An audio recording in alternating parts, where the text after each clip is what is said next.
वो यूरिया उठाव कर लेते हैं दुकान से, और फिर वो जो है गांव में ले जाके 500-600 में बेचते हैं, ऐसा भी खबर है। तो कई गैर लाइसेंसी विक्रेता है जिनके पास खुलेआम जो है वो आधार कार्ड के थ्रू खुदरा विक्रेता से अपने को उपलब्ध कराता है, फिर उसको किसानों को बेचता है। जो भी विक्रेता है उनको पूरा हम लोग सलाह देते हैं कि आप उचित दर पर बेचें, और हम किसान को भी बार बार सलाह देते हैं कि आप उचित दर पर ही खरीदें। नमस्कार दोस्तों, खाद की किल्लत और कालाबाजारी के बीच आज हमारे बीच हैं खुदरा उर्वरक बीज कीटनाशक विक्रेता संघ के प्रदेश अध्यक्ष निरंजन कुशवाहा जी। आज हम इनसे जानने के लिए आए हुए हैं कि आखिर किसानों को खाद के लिए क्यों परेशानी झेलनी पड़ती है, आज क्यों है हाहाकार मचा हुआ पूरे जिले के साथ साथ पूरे प्रदेश में खाद को लेकर। आज हमारे साथ निरंजन कुशवाहा जी हैं, मैं आपको उनसे रूबरू कराता हूं और उन समस्याओं से, जो समस्याएं किसान के साथ अभी मौजूदा वक्त में है, उन समस्याओं को किस तरीके से दूर किया जा सकता है, इस पर भी हम आज चर्चा करेंगे। आपका न्यूज़ 19 में स्वागत है जी, धन्यवाद। सबसे पहले हम ये जानना चाहेंगे कि आखिर ये समस्या क्यों उत्पन्न हो रही है, इसकी मूल वजह क्या है? देखिए, मूलतः ये है कि खाद का जो उपलब्धता होता है भारत सरकार के द्वारा होता है। तो बिहार में आपको अभी यूरिया का सीज़न चल रहा है, तो यूरिया के संबंध में हम कहना चाहेंगे 40% पूरे बिहार में यूरिया का अलॉटमेंट, जबकि पूर्णिया जिला में अभी लगभग 70% यूरिया का उपलब्धता है। तो यह मूल समस्या यही है। देखिए, 40% यूरिया पूरे बिहार को उपलब्ध हुआ है और पूर्णिया को 70% उपलब्ध हुआ है, उसके बाद भी पूर्णिया में हाहाकार मचा हुआ है।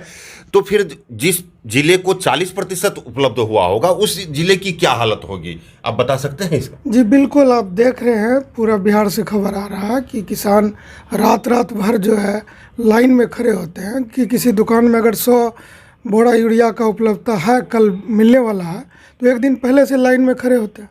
तो ठंड के समय में कई लोग इसमें घायल भी हुए। तो ये तो स्वाभाविक प्रक्रिया है, जब उपलब्धता कम होगा तो वो परेशानी तो होगा। जैसे अखबार में भी पढ़ने के लिए मिलता है, फिर इलेक्ट्रॉनिक मीडिया में भी ऐसी खबरें देखने को मिलती है कि खाद की कालाबाजारी हो रही है, इसमें कितनी सच्चाई है? ये बात भी सच है कि कालाबाजारी, और ये इसी से जुड़ा हुआ मामला है कि होता क्या है कि जो मुख्य बाज़ार में जो विक्रेता है वहाँ आप मीडिया भी इजली पहुँच जाते हैं, अधिकारी भी पहुँच जाते हैं, लेकिन जो रूरल एरिया में है तो एक मतलब वहाँ जो है अधिकारी नहीं पहुँच पाते हैं, जिसके कारण वहाँ कालाबाजारी हो रहा है। और इसका हम लोग अधिकारियों को सूचित भी करते हैं, किसान द्वारा भी होता है, लेकिन उस पर भी काम चल रहा है। लेकिन मुख्य बाज़ार में कालाबाजारी कहीं नहीं है। ये कालाबाजारी का जो आरोप है ये तो दुकानदारों पर ही लगता है, खुदरा दुकानदार हो या फिर थोक विक्रेता हो, उस पर ही आरोप लगता है। तो आप लोगों ने इस आरोप को निराधार करने के लिए क्या क्या कदम उठाया? देखिए, हम लोग का संगठन जो है किसान के प्रति जवाबदेह है, और इसलिए हम लोग का ये मानसा है कि जो उपलब्धता है वो कम से कम उचित दर पे मिले।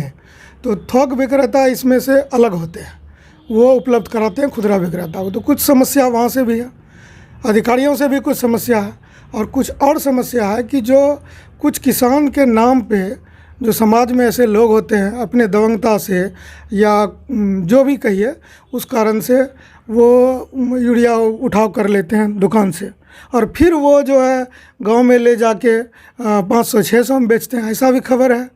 तो इस पे तो हमारा संगठन उस पर कुछ कर नहीं सकता। कई गैर लाइसेंसी विक्रेता है जिनके पास खुलेआम जो है वो आधार कार्ड के थ्रू खुदरा विक्रेता से अपने को उपलब्ध कराता है, फिर उसको किसानों को बेचता है।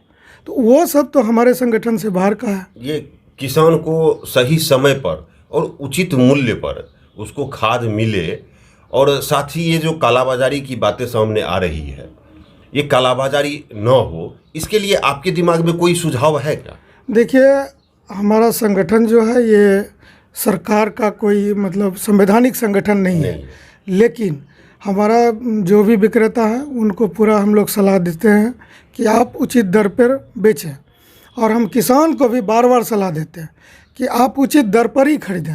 कई बार अखबारों में फुल पेज विज्ञापन इस तरह का हम लोग दिए हैं किसानों के लिए कि आप किसी भी हालत में समझौता ना करें। अगर आपके साथ फिर भी उचित दर पे नहीं मिलता है, संबंधित अधिकारी को सूचना दें, हम लोग को भी सूचना दें और कार्रवाई होगी। ऐसी कार्रवाई भी हो रहा है।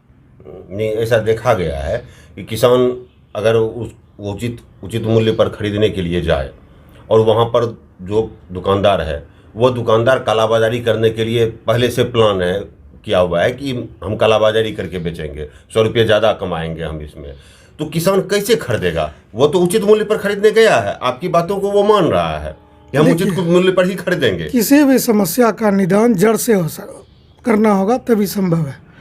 आप ये समझिए कि जब 70% अवेलेबिलिटी है, पूर्णिया की बात कर रहे हैं, तो 100 में 30 किसान को नहीं मिलने वाला है।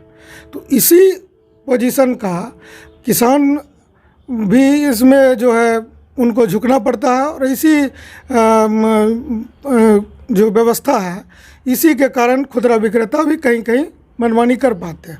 तो किसान को लगता है कि कम है तो पहले हमको मिल जाए, तो वो ऑफ़र भी करते हैं, जबकि हम लोग आग्रह करते हैं किसानों से कि आप किसी भी हाल में आप उचित दर से ज़्यादा ना दें, और ऐसा होने पर हम लोग को भी सूचना दें, और हम लोग को जब जब सूचना मिला है तो कार्रवाई हुई है, चाहे वो कोई भी विक्रेता हो।